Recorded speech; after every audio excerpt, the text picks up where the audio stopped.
Hello everyone, welcome to my another video. আজকের আমার video topic হচ্ছে মেকআপ রিলেটেড, তবে এটা কিন্তু কোনো ব্রাইডাল ওয়ার্কের নয়, পুরোটাই প্রস্থেটিক মেকআপের উপর। তো এটা যারা নিউ বিগিনার আছো, মানে যারা নতুন নতুন শুরু করছো প্রস্থেটিক মেকআপ, তাদের জন্য ভিডিওটা খুবই হেল্পফুল। আর যারা প্রাঙ্ক করতে ভালোবাসো আমার মতো, তো তাদের জন্য তো আরও হেল্পফুল। তো যাই হোক, আমার যেহেতু স্কিন কন্ডিশন ঠিক নাই, তাই আমি এই অ্যাডমিক্সচারটা ইউজ করছি। এটার বদলে তোমরা ব্লু অ্যান্ড কটন ইউজ করতে পারো। এবার আমি এই অ্যাডমিক্সচারটা আমার নোজের উপর ভালো করে সেট আপ করে নেবো। তো নোজের উপর যে অ্যাডমিক্সচারটা আমি অ্যাপ্লাই করেছি, এটা কিন্তু আমি একটা স্পুনে করে কেটে নিচ্ছি।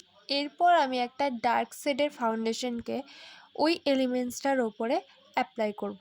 অর্থাৎ ড্যাব ড্যাব মোশনে আমি সেটা ব্লেন্ড করব। সেম প্রসেসে যেভাবে আমি নোজে অ্যাপ্লাই করেছি অ্যাডমিক্সচারটা, এভাবে আমি কিন্তু আমার গালেও এটা অ্যাপ্লাই করছি। এরপর আমি একটা কিন্তু লো বাজেটের আইশ্যাডো প্যালেট নিয়েছি। তোমরা চাইলে কালারফুল প্যালেটও নিতে পারো। তো এই কালারগুলো আমার গালে, নোজে যেখানে যেখানে দরকার সেখানে আমি অ্যাপ্লাই করে নিচ্ছি।